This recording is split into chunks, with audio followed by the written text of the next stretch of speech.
What makes a great leader? What makes someone stand out in a world full of noise and distractions? Is it power? Influence? Or something deeper? Hi everyone.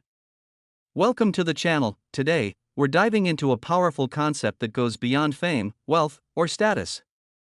Now, you might be asking, what exactly is moral ascendancy? Well, it's the type of influence that comes from leading by example, from standing up for what's right, and inspiring others through your actions and values. Think of leaders like Gandhi, Mandela, or even your favorite teacher or mentor.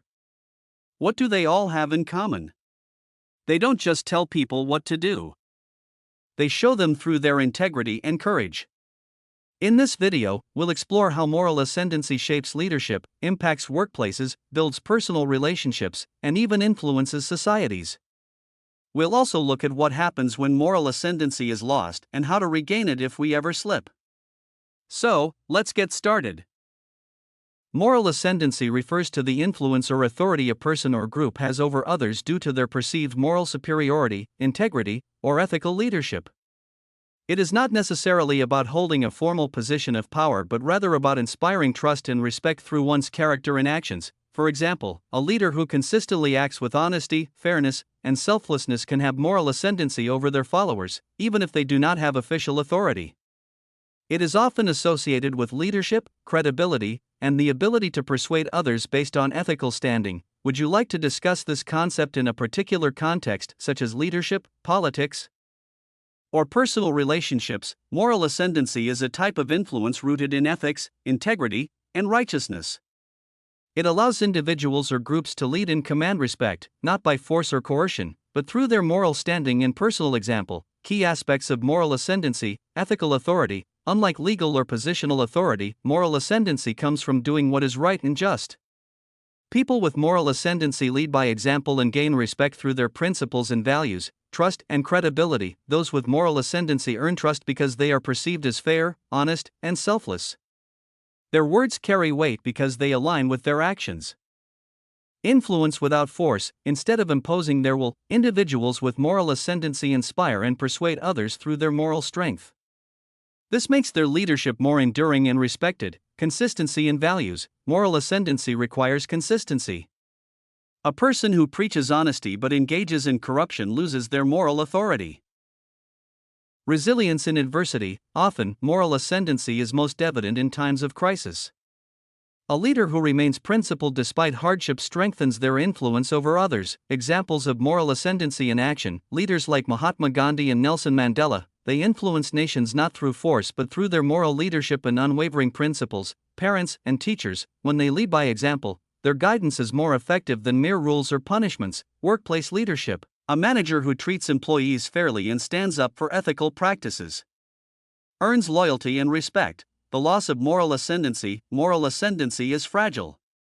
It can be lost when a leader is caught in hypocrisy or corruption. Someone abuses their moral influence for personal gain. They fail to practice what they preach. Regaining moral ascendancy is difficult, requiring genuine repentance, accountability, and consistent ethical behavior. Leadership politics, for example. How moral ascendancy shapes governance. Workplace business, for example, ethical leadership in organizations. Personal relationships, for example, gaining moral authority among peers or family. History society, for example, historical figures who had moral ascendancy. Let's break down moral ascendancy in different contexts. 1. Moral ascendancy in leadership politics. How it works. Leaders with moral ascendancy inspire people through ethical decision-making, fairness, and integrity rather than fear or coercion. They earn the public's trust by consistently prioritizing the common good over personal or political gain.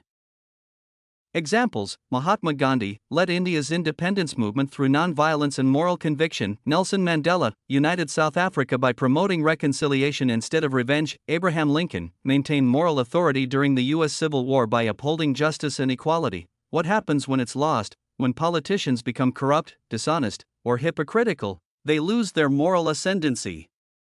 Citizens may stop trusting them, leading to loss of support, protests, or even revolutions. For example, leaders like Richard Nixon after Watergate. 2. Moral ascendancy in the workplace business. How it works. Ethical leadership fosters a positive work culture. Where employees feel respected and motivated, bosses or managers who act with integrity and fairness can influence teams without micromanaging or using threats. Examples: Howard Schultz, Starbucks, advocated for employee benefits, fair wages, and ethical sourcing. Satya Nadella, Microsoft CEO, focuses on empathy and ethical leadership to transform corporate culture. What happens when it's lost? When companies prioritize profit over ethics, for example, fraud, exploitation, or dishonesty, they lose credibility. Examples include scandals like Enron or Wells Fargo, where unethical leadership destroyed trust and reputation. 3. Moral ascendancy in personal relationships. How it works: a person earns moral ascendancy in relationships by being trustworthy, fair, and setting a good example. It helps in resolving conflicts because people listen to those they respect. Examples: parents, teachers. When they practice what they preach, children and students follow them naturally. Friends, peers. A friend who consistently gives honest advice without manipulation gains moral ascendancy. What happens when it's lost? A parent who demands honesty but lies frequently will lose credibility. A friend who constantly breaks promises will no longer be trusted. Hypocrisy in relationships weakens bonds and can lead to distrust or separation. 4. Moral ascendancy in history. Society. How it works: societies are often shaped by individuals who uphold moral values and challenge injustice. Movements for human rights, democracy, and equality are often led by people with moral ascendancy. Examples: Martin Luther King Jr. led the U.S. civil rights movement with moral authority based on justice and nonviolence. Mother Teresa inspired global charity efforts through selfless service. What happens when it's lost? Societies decline when unethical behavior is normalized. Leaders who betray the trust of the people, for example, dictators, corrupt officials, cause social unrest. Final thoughts: moral ascendancy is earned, not given. It is built through consistent ethical actions and can be lost through hypocrisy or corruption. Whether in politics, business, personal relationships, or society, people naturally follow those who lead with integrity. If you find this topic helpful, make sure to like this video, subscribe to the channel, and hit that notification bell so you don't miss out on more thought-provoking content. And if you find this video valuable, share it with a friend. It really helps the channel grow and spread positive ideas.